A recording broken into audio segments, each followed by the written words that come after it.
प्रदेश नम्बर 1 अन्तर्गत ओखलढुङ्गाको मोलुङ गाउँपालिका धार्मिक, ऐतिहासिक, पुरातात्विक महत्त्व तथा प्राकृतिक स्रोत साधनले भरिपूर्ण छ।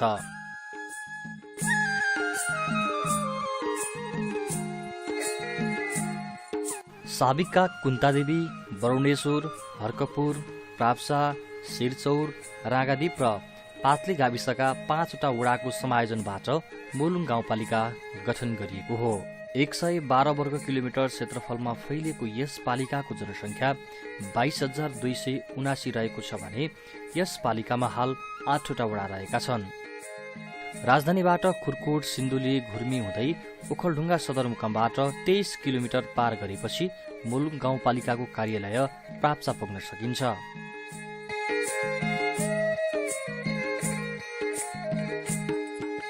भूबनोटको हिसाबले यो अति एकदम भिरालो जग्गा भएको जग्गाहरू पनि यहाँ छ र त्यसै गरी यहाँ समथर टारहरू, बेसीहरू पनि भएको ठाउँ भएको हाम्रो मोलुङ गाउँपालिका हो। जस्तै भिरालो जग्गा भनेको पातले, शिरचौर, रागादीप हो भने त्यसै गरी तल टार बेसीहरू रामपुर टार, जराय टार, ढाडबेसी, रुपेटार, यो चनौटे, चिउरीबोट, दिप्ली, फागुने टार जस्तो टार र बेसीहरू पनि यहाँ रहेको भूबनोट रहेको गाउँपालिका हो।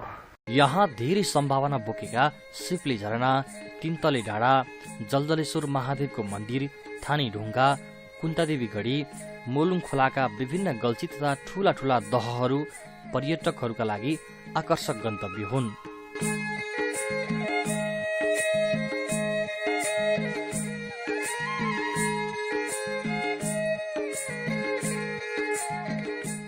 हामीसँग सम्भावनाहरू पनि छन्, चुनौतीहरू पनि छन्। तर हामी चुनौतीलाई सम्भावनाको उसमा परिणत गर्नुको लागि हामी गाउँपालिका सबै बढी हामी एउटा प्रयासरत छौँ। किनभने हामीले मोलुङ गाउँपालिकाको सिप्ली झरना, तीनतला भ्यू टावर निर्माण, त्यसै गरी जलरेश्वर महादेव मन्दिरको निर्माण तथा त्यहाँको पूर्वाधार निर्माण, अनि त्यसै गरी रामपुरको महादेव शिवालय थन्द्रा, त्यहाँको थानी ढुङ्गाको पर्यटन विकास, पूर्वाधार विकास, त्यसै गरी मोलुङ गाउँपालिका वार्ड नम्बर 1 को कुन्तादेवी गढी, त्यहाँको कुन्तादेवी मन्दिर निर्माणको लागि हामीले कार्यपालिकाले त्यहाँको पूर्वाधार निर्माणको लागि हामीले डिपिआर तयार गरेर त्यसको रिपोर्ट अन्तिममा आउने अवस्थामा रहेको छ। जिल्लाकै दोस्रो ठुलो तीनतले डाँडामा भ्यू टावरको निर्माण र पर्यटन वर्ष 2020 का लागि सिप्ली महोत्सवको तीव्र तयारीमा पालिका जुटेको छ।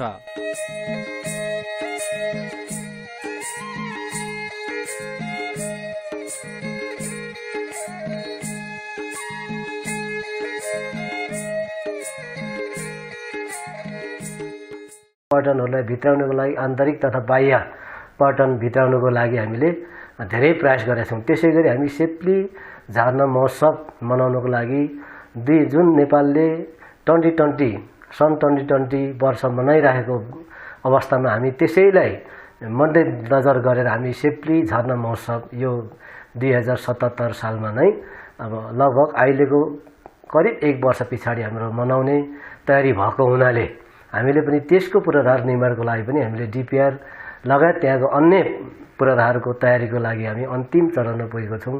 पूर्वाधार निर्माण भइरहेको अवस्था छ। त्यहाँको सङ्घीय माननीयको सङ्घीय कोषबाट पनि त्यहाँ 10 लाख रुपियाँ बजेट विनियोजन भएको छ भने हामी मोलुङ गाउँपालिकाले पनि रु 20 लाख पर्यटन प्रबन्धनको शीर्षकमा राखेका छौँ भने त्यसलाई हामीले कार्यपालिकाले सर्वसम्मत पास गरेर कति छुटाउँदा चाहिँ हामीले त्यहाँको न्यूनतम चाहिने पूर्वाधार निर्माण गर्न सकिन्छ महोत्सवको तयारीको लागि भन्ने एउटा सोच बनाएर हामीले अगाडि बढिरहेको अवस्था छ।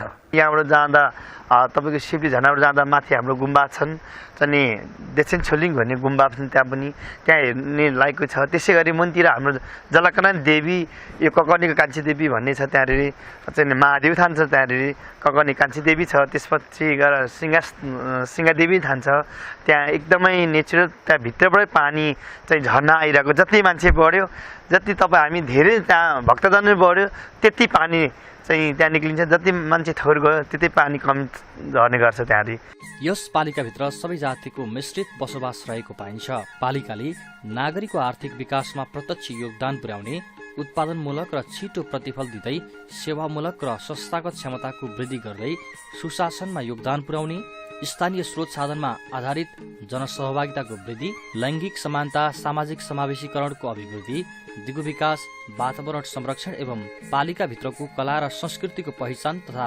प्रवर्धनमा जोड दिएको छ। निश्चय नै नेपाल देश बहुजाति, बहुभाषी, बहुसांस्कृतिक भएको देश नेपाल, त्यसमा पनि हाम्रो मुलुङ गाउँपालिका जनसङ्ख्याको हिसाबले सबै जातिहरूको मिश्रित जनसङ्ख्या भएको मुलुङ गाउँपालिका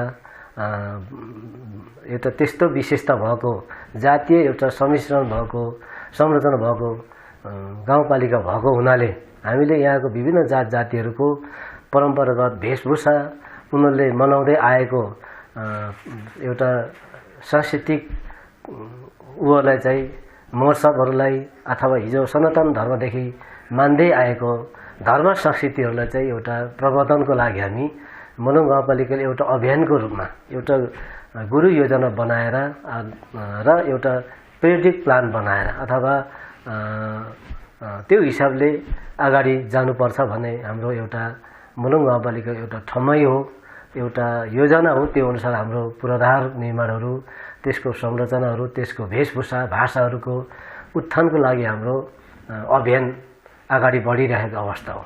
भौगोलिक तथा प्राकृतिक दृष्टिकोणले निकै महत्त्वपूर्ण यस पालिकालाई कृषि उपज उत्पादनका दृष्टिकोणले पनि बहुआयामिक मानिन्छ।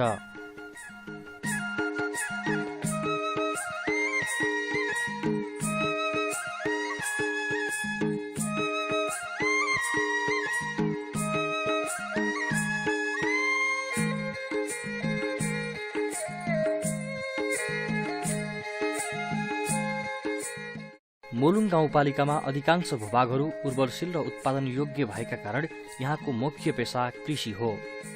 त्यसैले पालिकाले विभिन्न कृषि कार्यक्रम सञ्चालन गरी कृषकलाई व्यावसायिक, आधुनिक र यन्त्रीकरणतिर उन्मुख गराउँदै कृषिमै आत्मनिर्भर बन्न प्रेरित गरेको छ।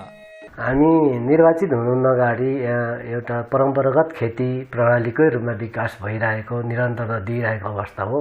हामी निर्वाचित भइसकेपछि हामीलाई यसलाई एउटा व्यावसायिक खेतीको रूपमा अगाडि बढौँ भन्ने हाम्रो योजना छ। जस्तो मुलुङ गाउँपालिकाको थुप्रै टारहरूमा यहाँ सिँचाइको सिँचित भएको ठाउँ छ। त्यसो भएको हुनाले यहाँ हामीले एउटा जस्तो राँगादी, पाटले, सिरचौरलाई हामी आलु ब्लक जोनको रूपमा हामी विकास गरेका छौँ। जिल्ला कृषि ज्ञान केन्द्र अथवा जिल्ला आलु जोन क्षेत्रसँग समन्वय गरेर त्यो क्षेत्रमा हामीले त्यस्तो कार्यक्रम भित्राएको छौँ भने यो मुलुङ गाउँपालिकाको टार बेसीहरूमा जस्तो 1 नम्बर, अब 1 नम्बर, 2 नम्बर, 3, 4 र 5 नम्बरमा चाहिँ हामी सघन बाली विकास कार्यक्रम जिल्ला कृषि ज्ञान केन्द्रसँग समन्वय गरेर गत सालदेखि हामीले त्यस्तो कार्यक्रम भित्राएको छौँ।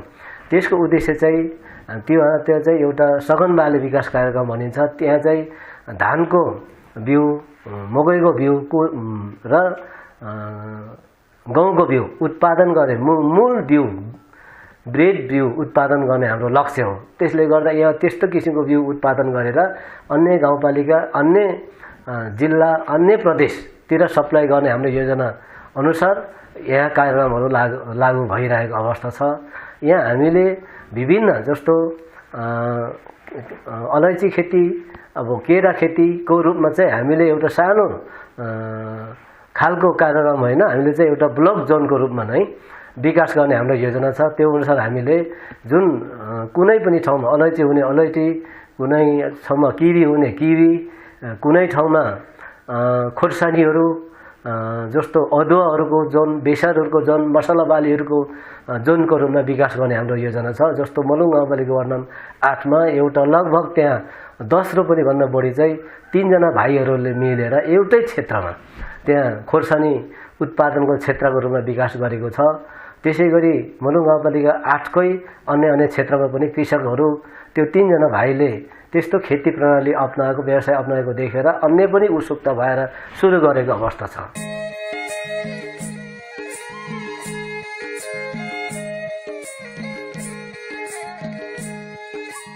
मैले अकबरे खोर्सानी लगाइरहेको छु। अहिले मोटामोटी 7 रोपनीमा अकबरे खोर्सानी लगाइरहेको छु र स्थानीय सरकारले 75% अनुदानको टनेल र बिउ बिजनहरू अहिले दिइराख्नु भएको छ र अब फेरि पनि अर्को एउटा गाउँपालिकाबाट पहिलो चौमासिक को चाहिँ हाम्रो 75% 75%कै अहिले अनुदानको लागि चाहिँ सूचना प्रकाशित गर्नुभएको छ। त्यसमा हामीले योजनाहरू माग गरिएको छ। त्यो माग हाम्रो पुरा गर्नुहुन्छ भन्ने आशा गरेको छौँ। स्थानीय सरकार गठन भएदेखि नै यस पालिकाले विभिन्न चुनौतीका बावजुद नागरिकको आवश्यकतालाई मध्यनजर गरेर भौतिक पूर्वाधारको विकासका लागि निरन्तर लागि परिरहेको छ। मलाई लाग्छ मलुङ गाउँपालिका अब समय र परिस्थिति अनुसार सबभन्दा पहिले जुनसुकै ठाउँ टोलहरूमा, जुनसुकै वडा कार्यालयहरूमा, जुनसुकै विद्यालयहरूमा भौतिक निर्माण गर्नु पर्यो भने सबभन्दा त्यहाँ सडक सञ्जालको पहुँच पुग्नुपर्ने भएको हुनाले हामी सडक सञ्जाललाई विस्तार गर्नुको लागि हामी हरेक वार्ड र पालिका जोड्ने एउटा गाउँपालिका महत्त्वको सडक योजनाको रूपमा विकास गरेको छौँ। जस्तै त्यसै गरी हामी मलुङ गाउँपालिका वार्ड नम्बर 7 तालकोट वडा कार्यालय बाहेक अन्य ठाउँमा हामी सिधै गाउँपालिकाबाट गाउँपालिका र वडा कार्यालय जोड्ने हाम्रो सडक पूर्वाधार विकास भइसकेको छ। त्यसै गरी वडा कार्यालय व्यवस्थापनको लागि हामीले कुनै ठाउँमा हाम्रो वडा कार्यालयहरू छैनन्। जस्तो हिजोको संरचनाको हिसाबले हिजो गाविस भवन कहाँ थियो त्यसलाई पाइक नपर्ने हुनाले पाइक पर्ने ठाउँ र हिजोको गाविस कार्यालय नरहेको अवस्थामा त्यसलाई नयाँ कार्यालय व्यवस्थापन गरेर हामीले सरकारी कार्यालयहरू हामीले खडा गरेर जनतालाई सेवा सुचारू गरिरहेको अवस्था हो र हामीले सामुदायिक भवनहरू निर्माण र वडा कार्यालय भवनहरू अब पक्की भवन सम्भव गाउँपालिकाबाट छैन, तर हामी ट्रस्ट निर्माण गरेर बिस्तारै त्यहाँ पनि वडा कार्यालयहरू र सामुदायिक भवनहरू निर्माण गर्ने क्रममा छौँ। हामी भवन क्षेत्रमा पनि बजेट यसपालि 2076-77 को बजेटमा पनि हामीले बजेट प्रस्तावित गरेको अवस्था हो। अहिलेलाई त्यही नै छ हाम्रो उचाइ, जुन पूर्वाधारमा बढी नै हामीले जोड दिइरहेको अवस्था छ। अब हिलो निर्वाचित भइरहेको अवस्थामा थुप्रै चुनौतीहरू थियो। यो मलुङ गाउँपालिकाकै कार्यालय देउराली र सिरचौर मात्रै एउटा जिल्ला सडकसँग कच्ची सडकको रूपमा सञ्जालको रूपमा जोडिएको थियो भने अहिले मलुङ गाउँपालिकाको 8वटा वार्डहरूमा जिल्ला सदरमुकामसँग प्रत्यक्ष जोडिएको छ। अहिले वडा कार्यालयसम्म एउटा सडक सञ्जालले जोडिएको छ। त्यसलाई हामी त्यति जोड्न सकेको छौँ। हाम्रो अब उद्देश्य भनेको मुख्य टोल समुदायमा पनि हामीले रोड सञ्जाल पुर्याउनु पर्छ भनेर त्यसरी हामी अभियानमा लागेको अवस्था हो र हामी निर्वाचित अहिले भएको 2.5 वर्षको लगभग उसमा पुगिसकेको छ र हामी अब हाम्रो कार्यकाल भनेको 2.5 वर्ष हो। त्यस बेलासम्ममा यहाँको पूर्वाधारहरू टोटल्ली जस्तो नै वडा कार्यालय बन्ने क्रम र त्यसै गरी त्यहाँ प्रत्येक ठुल्ठुलो समुदायको उसमा चाहिँ टोलमा चाहिँ त्यहाँ पूर्वाधार निर्माणको क्रममा सडक सञ्जाल पुर्याउने हाम्रो लक्ष्य छ, त्यो अवश्य पुग्नेछ।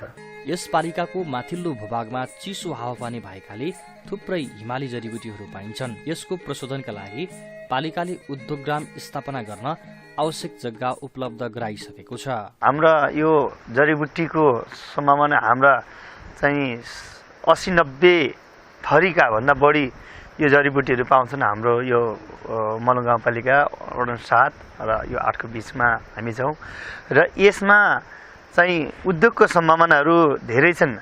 त्यसलाई हामीले प्रयोगमा लिनु सक्यौँ भने यसको सम्भावना जडीबुटीको उद्योगको त्यसै गरी यसरी झरनादेखि र मठ मन्दिरकोदेखि लिएर यहाँ धेरै किसिमहरू छन्। मुलुङ गाउँपालिकाभित्र हाइड्रो पावर निर्माण, सबै बस्तीमा सडक सञ्जालको पहुँच र बजारको अभाव नभएका कारण पर्यटकीय गन्तव्यलाई लक्षित गरेर होमस्टे सञ्चालन गर्ने पालिकाको तयारी छ।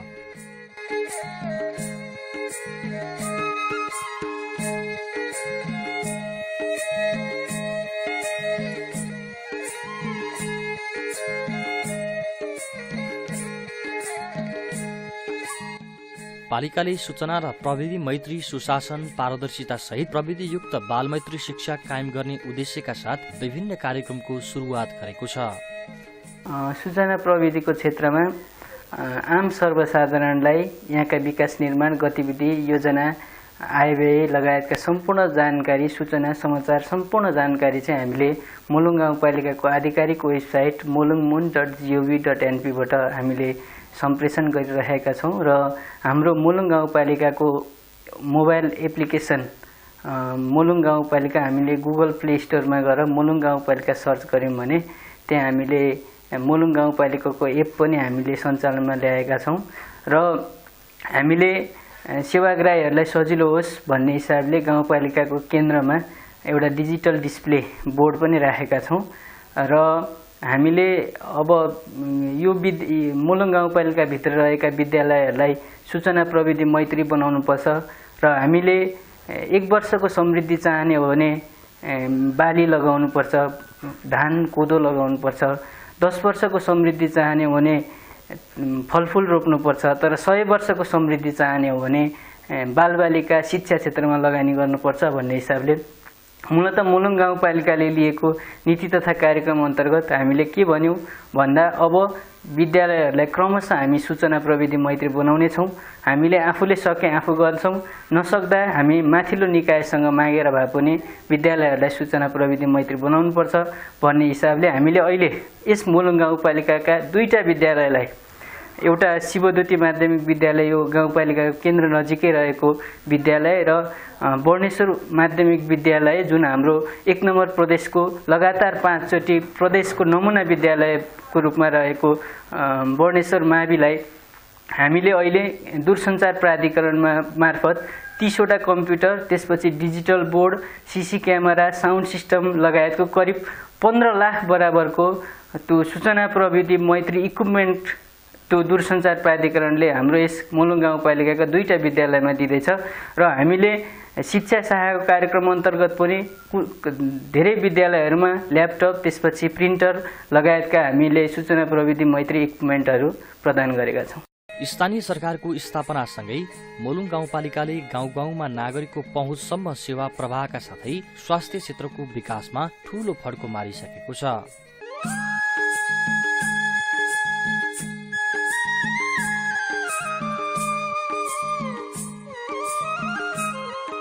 स्थानीय सरकारले चाहिँ चलाउन सुरु गरिसकेपछि औषधि उपकरणदेखि लिएर अनि विभिन्न कर्मचारी व्यवस्थापन स्थानीय तहले नै चाहिँ विज्ञापन गरेर कर्मचारी राख्ने, करारमा राख्ने, औषधि उपकरणहरूको व्यवस्था राम्रोसँग गर्ने भएकोले हिजोको दिनमा भन्दा स्थानीय सरकारले चाहिँ स्वास्थ्य क्षेत्रमा चाहिँ अलिकति आमूल परिवर्तन गरेर माथिल्लो खुड्किला चढ्न सफल भएको छ। त्यसमध्ये पनि मुलुङ गाउँपालिकामा अब हाम्रो अध्यक्षज्यू लगायतका सम्पूर्ण जनप्रतिनिधिहरूले चाहिँ स्वास्थ्य क्षेत्रलाई विशेष प्राथमिकतामा राखेर बजेट विनियोजन गर्ने अनि त्यसपछि कर्मचारीहरू नियुक्ति गर्ने र त्यसलाई चाहिँ जनतालाई चाहिँ सर्वसुलभ स्वास्थ्य सेवा पुर्याउनको लागि चाहिँ अलिकति राम्रो बाटाहरू अपनाएकोले पहिलाको तुलनामा अहिले चाहिँ धेरै राम्रो देखिन्छ। हामीले विगतमा चाहिँ जस्तै अब औषधि आपूर्तिहरूको लागि पनि हामी जिल्ला स्वास्थ्य कार्यालयसम्म जानुपर्ने होइन, त्यसले हामीलाई अलिकति समयमा अलिकति गाह्रो हुन्थ्यो, तत्कालै पनि हामीलाई औषधि दिन गाह्रो हुन्थ्यो भने अहिले त्यो औषधि सप्लाईमा पनि यसले निरन्तरता पाएको छ होइन। सँगसँगै अब स्थानीय तहको जननिर्वाचित प्रतिनिधिहरू आइसकेपछि हामीले भनौँ अब खोपको कुराहरू भयो, पोषणको कुराहरू भयो, सुरक्षित मातृत्व कार्यक्रमहरूमा चाहिने पनि जति पनि इक्विपमेन्टहरू हुन्छ नि जुन चाहिँ जिल्ला स्वास्थ्य कार्यालयबाट हामीले चाहिँ पाइरहेको अवस्था थिएन होइन त्यतिखेर। अब भौगोलिक विकटताको कारणले पनि यहाँ नआइपुगेको अवस्था थियो भने अहिले कम्तीमा त्यो व्यवस्थापन छ। सँगसँगै अब यो नयाँ भवन बनिसकेपछि यहाँ चाहिने फर्निचरहरूको व्यवस्थापन र बर्थिङ सेन्टरलाई चाहिने जुन इक्विपमेन्टहरू हुन्छ नि हाम्रो डेलिभरी सेटहरू अनि यो जुन अत्याधिक रूपमा चाहिँ बिल्डिङ भएर आउने जुन पोस्टमार्टम हेमरेज भएको आमाहरूलाई गर्ने औषधिहरू पनि हामीले पहिले कम हुन्थ्यो भने अहिले चाहिँ त्यसको आपूर्ति राम्रै छ। यस पालिकाले प्रवाह गरेको सेवा तथा सुविधाप्रति नागरिकहरू सन्तुष्ट देखिन्छन्। मलाई जहाँसम्म लाग्छ पहिलाको सरकारभन्दा यो स्थानीय सरकार गठन गरेपछि तपाईँको चाहिँ जनतालाई पाउने सेवा सुविधा अत्यन्तै सरल, सुलभ र सहज ढङ्गले चाहिँ अगाडि बढेको छ। अनि यहाँ यातायातहरू पनि सुविधाहरू आइपुगेका छन्, सबै कुरा चाहिँ राम्रो छ। पालिकाले तपाईँको चाहिँ सामाजिक सुरक्षा कोष भयो होइन, अब तपाईँको कोही चाहिँ अब निवेदन लिएर आउँछन्, कोही योजनाको कुरा ल्याउँछन्, कोही तपाईँको चाहिँ बाटाघाटाको कुरा ल्याउँछन्, ती कुरामा तपाईँको चाहिँ यो एउटा के भन्छ तपाईँको चाहिँ सूचना बोर्ड अनुसारको काम गर्ने काम चाहिँ टाइममा सेड्युल अनुसार काम भइरहेको छ। आफ्नो ऐतिहासिक पहिचानलाई व्यापक प्रचार गर्ने, समय र आवश्यकता अनुसारको प्रविधिको सदुपयोग गर्ने, दिगो विकास तथा भौतिक वातावरण निर्माणलाई प्राथमिकता दिँदै अगाडि बढेको यस मुलुङ गाउँपालिकाले समृद्ध बन्न राजनैतिक दल, नागरिक समाज सबैको साथ र सहयोग पाएको छ।